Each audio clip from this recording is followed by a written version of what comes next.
বন্ধুরা, মামনির রান্নাঘর ইস ভিলেজ ফুডে আপনাদেরকে আবারও অনেক অনেক স্বাগত। আজকে আবার একটা নতুন রেসিপি নিয়ে চলে এসেছি আপনাদের কাছে।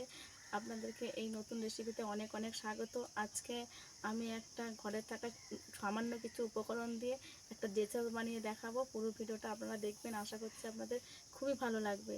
এই ডেজার্টটা বানানোর জন্য সামান্য কিছু ঘরে থাকা উপকরণ থাকলেই খুব সুন্দরভাবে বানিয়ে নেওয়া যাবে। চলুন তাহলে আমি কিভাবে বানাই আপনারা দেখে নেবেন। বানানোর জন্য এখানে আমি দুটো আম নিয়ে নিয়েছি। এখানে আমার একটা আম হলেই হয়ে যাবে। আর 500 গ্রাম টক দই নিয়ে নিয়েছি। এখানে একটা গামলি বাটি নিয়ে নিয়েছি, তার মধ্যে একটা স্ট্রেনার বসিয়ে দিয়েছি। একটা সাদা কাপড় বিছিয়ে দেব। আমি 500 গ্রাম টক দই নিয়েছি, আপনারা বাড়িয়ে কমিয়ে নিতে পারেন।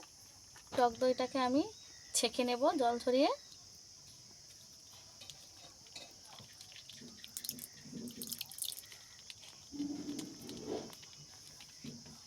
আমি এই টক দইটা কিনে এনেছি, আপনারা বাড়িতে পাতিয়েও করতে পারেন।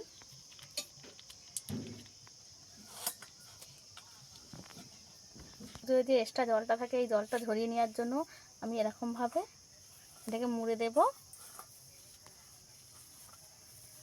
মুড়ে ভালো করে টক দইটাকে জল ঝরিয়ে নেব। এইভাবে রেখে দেব। একটা ভারী আম চাপিয়ে দেব। তোমার হাতটা আম নিয়ে নিয়েছি, কেটে নেব। আমটাকে কেটে নেব।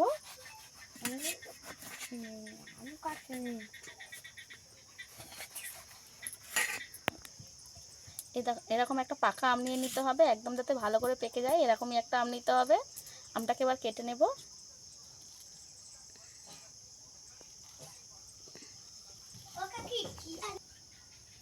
এটাকে ভালোভাবে বার করে নেব।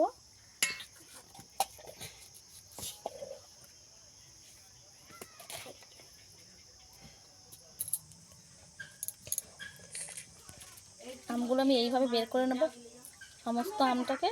আপনাদের সুবিধা মতন আপনারা যেরকম পারেন বের করে নেবেন। টুকরো করে আমি কেটে নিয়েছি। এটাকে মিক্সিং জারে আমি পেস্ট বানিয়ে নিয়ে আসবো। একদম মিহি একটা পেস্ট বানিয়ে নিতে হবে।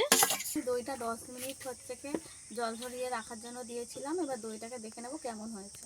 এটাকে ছড়িয়ে দেব। তো জল বাড়িয়েছে দেখুন বন্ধুরা। ওইখানে দইটাকে ছেঁকে নিতে হবে। এই যে দইটা পুরোপুরি জল ঝরে গেছে, এবার ঢেলে নেব। এখানে জল ঝরিয়ে গামলির মধ্যে নিয়ে নিয়েছি। এবার আমটাকে ভালো করে ছেঁকে নেব। এবার এই আমের পাল্পটাকে ভালো করে ছেঁকে নেব, যাতে কোনো খিরচা ভাব না থাকে। এই খিরচাটা থাকলে হবে না, একদম স্মুথ একটা পেস্ট বানিয়ে নিতে হবে। সেই খিরচাটা কিন্তু দেব না, এই খিরচাটা দিলে অত সফট হবে না। টক দইটাকে ভালো করে হ্যান্ড উইচ দিয়ে ফাটিয়ে নেব। একটা ক্রিম বানিয়ে নিতে হবে।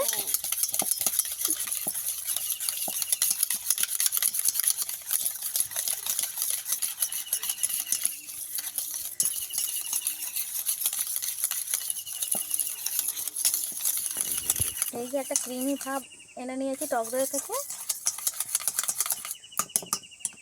দিয়ে দেবো সেই আমের আমটা যে একদম স্মুথ পেস্ট বানিয়ে নিয়েছিলাম, এই আমটাকে দিয়ে দেবো। কিন্তু একটু মিষ্টি দেখে নিতে হবে। এখানে আমি হাফ বাটি গুঁড়ো দুধ নিয়েছি, দিয়ে দেবো। মতন মিষ্টি দেব, আমি 4 চামচ মিষ্টি দেব। চিনি গুঁড়ো করে নিয়েছি।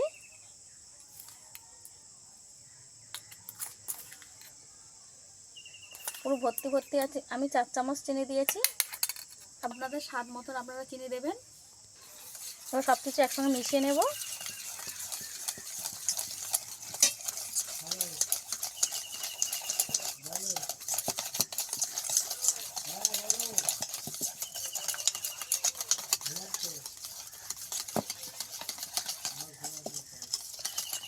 এবারে ভালো করে এটাকে একদম স্মুথ একটা পেস্ট বানিয়ে নেব।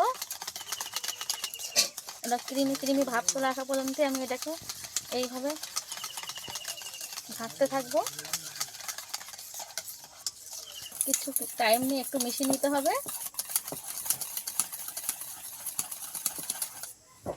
এটাকে যত মিশিয়ে ক্রিমি ভাব আনা যাবে ততই ভালো। ভালোভাবে মিশিয়ে নিয়েছি, এক সাইডে রেখে দেব। এবার এটাকে সেট করার জন্য এরকম একটা স্টিলের বাটি নিয়ে নিয়েছি। আপনাদের কাছে মোল্ড থাকলে মোল্ডেও বসাতে পারেন, আমি এরকম স্টিলের বাটিতেই বসাবো। তুমি একটু তেল দিয়ে দেবো, সাদা তেল অল্প পরিমাণে, ব্রাশ করার মতো। এটাকে ভালো করে মেখে নেব।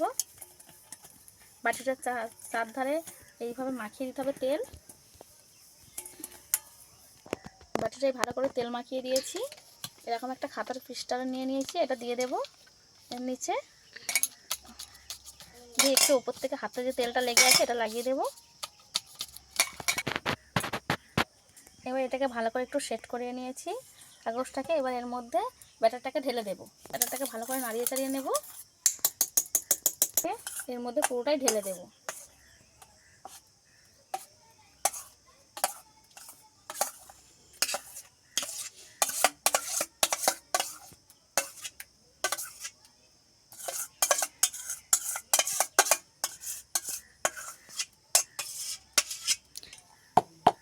এবার একটা বাটিটা ভালো করে সমান করে দেব ব্যাটারটাকে।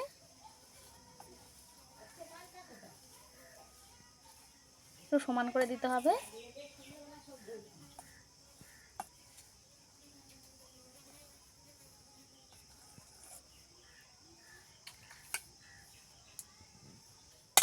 এটাকে ভালো করে একটু সেট করে নিয়েছি। এইভাবে একটু ঠুকে ঠুকে দেব। একটা কড়া বসিয়ে দিয়েছি, কড়ার মধ্যে একটা স্ট্যান্ড বসিয়ে দিয়েছি। কিছুটা পরিমাণে জল দিয়ে দেব। এবারে উনুনটাকে ধরিয়ে নেব।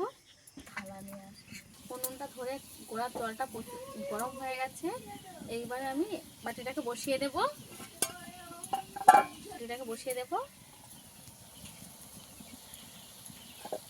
দিয়ে উপর থেকে একটা চাপা লাগিয়ে দেব, তার উপর দিয়ে একটা থালা লাগিয়ে দেব। আর ভালো করে ঢাকা দিয়ে 20 থেকে 25 মিনিট ভাপিয়ে নেব।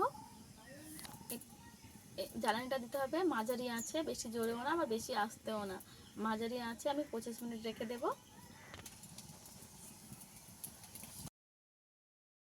মিনিট হয়ে গেছে, এবার খুলে দেখে নেব আমার কেমন হয়েছে। 25 মিনিট হয়ে যেতে আমি জ্বালানিটা বন্ধ করে রেখে দিয়েছিলাম।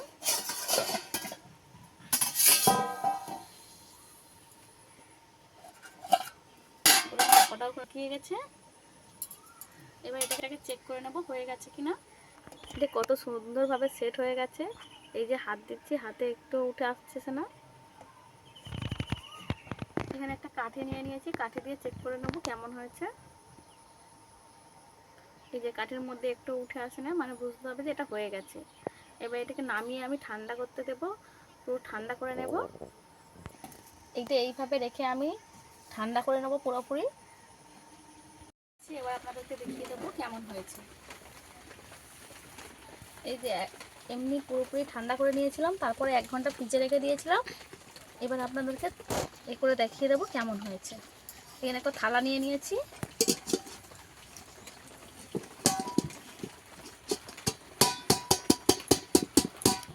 এবার তুলে নেব।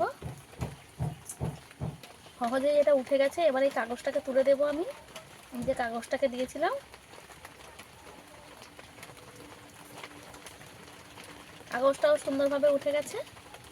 এটাকে ভালো করে একটু সাজিয়ে গুছিয়ে নেব। এটাকে কেটে নেব কেমন হয়েছে।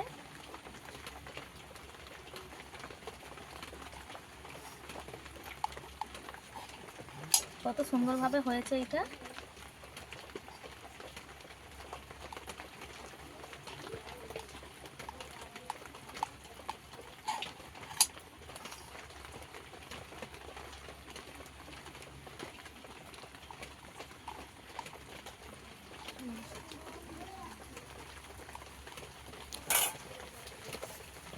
এবার কয়েকটা আমের টুকরো দিয়ে আমি এটাকে সাজিয়ে দেব।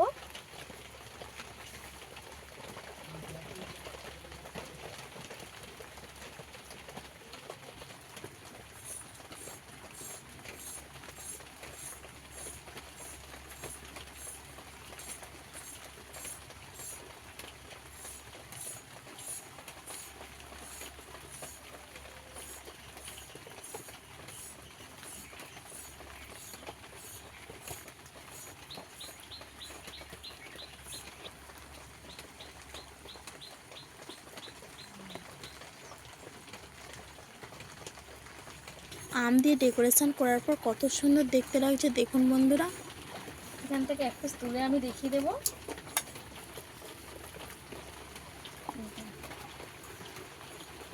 এখান থেকে এক পিস আমি তুলে নিয়েছি, কত সুন্দর দেখতে হয়েছে দেখুন বন্ধুরা, সব দিকটা কত সুন্দরভাবে হয়েছে। এটা কিন্তু দুর্দান্ত স্বাদের খেতে হয়। আমাদের এই তেলচালের রেসিপিটা আপনাদের কেমন লেগেছে অবশ্যই কমেন্টে জানাবেন। আর যদি ভালো লাগে অবশ্যই একটা লাইক করে আমার পাশে থাকার অনুরোধ রইল। আর যে সকল বন্ধুরা আমার চ্যানেলে নতুন অবশ্যই আমার চ্যানেলটা সাবস্ক্রাইব করে আমার পাশে থাকার অনুরোধ রইল। আজকে ভিডিও এই পর্যন্তই, দেখা হচ্ছে নতুন কোনো ভিডিও নিয়ে। ততক্ষণ সবাই ভালো থাকবেন, সুস্থ থাকবেন।